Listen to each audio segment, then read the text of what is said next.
அதிகாரம் அதனுடைய 24வது வசனத்தினுடைய கடைசி பகுதி, நீதிமான் விரும்புகிற காரியம் அவனுக்கு கொடுக்கப்படும்.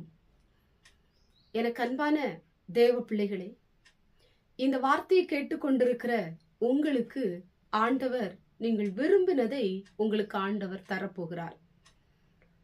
நாட்கள் ஓடி இருக்கலாம், காலங்களும் ஓடி இருக்கலாம். ஆனால் நீங்கள் எதிர்பார்த்த காரியம் உங்க வாழ்க்கையில நடக்காமல் இருக்கலாம். இந்த நாளில் கூட நாட்கள் ஓடினாலும் காலங்கள் ஓடினாலும் நீங்கள் விரும்பினதை இன்றைக்கு ஆண்டவர் தரப்போகிறார். நிச்சயமாய் அதை ஆண்டவர் செய்து முடிக்க போகிறார். அதை ஆண்டவர் நிறைவேற்றுவார். நீங்கள் சோர்ந்து போய் இருக்கிறீங்களா? என் காரியம் இன்னும் நடக்கலையே, என் வாழ்க்கையில எனக்கு இன்னும் அற்புதம் நடக்கலையே அப்படி என்று சொல்லி கவலையோடு கூட இருக்கலாம், மனபாரத்தோடு கூட இருக்கலாம். சில நேரங்களிலே யாருக்கும் தெரியாமல் நீங்கள் அழுது கொண்டிருக்கலாம். இன்றைக்கு உங்களை ஆண்டவர் ஆசீர்வதித்து உங்க வாழ்க்கையிலே நீங்கள் விரும்பினதை ஆண்டவர் உங்களுக்கு தரப்போகிறார். எத்தனையோ நாட்கள் நான் ஆண்டவர்கிட்ட கேட்டுட்டேன், ஏன் ஆண்டவர் எனக்கு இந்த காரியத்தை செய்யல?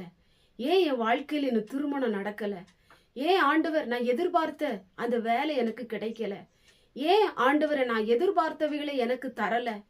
என்ன ஆச்சு? எதனால எனக்கு ஆண்டவர் இப்படி என் ஜெபத்தை கேட்கலையா? எனக்கு ஆண்டவர் ஏன் பதில் தரவில்லை? இப்படி என்று சொல்லி நீங்கள் உங்க இருதயத்துல ரொம்ப பாரத்தோடு கூட இருக்கலாம். இன்றைக்கு ஆண்டவர் உங்களுடைய பாரங்கள், உங்களுடைய வருத்தங்கள், உங்களுடைய வேதனைகளை எல்லாம் ஆண்டவர் அகற்றி நீங்கள் விரும்பினதை ஆண்டவர் உங்களுக்கு தரப்போறார். நாட்களோடு நாளும் கர்த்தர் உங்களிடத்துல நீங்கள் ஆண்டவரிடத்துல என்ன எதிர்பார்த்தீங்களோ அதை கர்த்தர் உங்களுக்கு தரப்போறார். நிச்சயமாய் நீங்கள் விரும்பினதை நீங்கள் பெற்றுக்கொள்ளுவீங்க. நீங்க எதிர்பார்த்ததை கர்த்தர் உங்களுக்கு தரப்போகிறார். சோர்ந்து போகாதீங்க, நம்பிக்கையோடு இருங்க. இந்த வசனத்தின்படி நீங்கள் விரும்பினதை ஆண்டவர் உங்களுக்கு தருவார். கண்களை மூடி ஜெபம் பண்ணுவோம். எங்கள் பரிசுத்தமுள்ள நல்ல பிதாவே, கேட்டதான வசனத்தின் மூலமாய் நீதிமான் விரும்புகிற காரியம் அவனுக்கு கொடுக்கப்படும் என்று சொன்னீங்களப்பா. இந்த வார்த்தை கேட்டுக்கொண்டிருக்கிற நம்முடைய பிள்ளைகள் எத்தனையோ காரியங்கள் எனக்கு நடக்க வேண்டும் என்று சொல்லி எதிர்பார்த்து கொண்டிருக்கலாம். அதெல்லாம் நீங்க நடத்தி அவங்க வாழ்க்கையில ஒரு ஆசீர்வாதத்தை நீர் கொடுக்க போவதற்காய் ஸ்தோத்திரம். ஆண்டவரை திருமணம் ஆண்டவரை நடக்கணும், நல்ல வேலை கிடைக்கணும், சரீரத்துல சுகம் உண்டாகணும், பிள்ளைகளுக்கு நல்ல எதிர்காலம் உண்டாகணும், பிள்ளைகளுடைய படிப்பு காரியங்கள் ஆசீர்வதிக்கப்படணும்.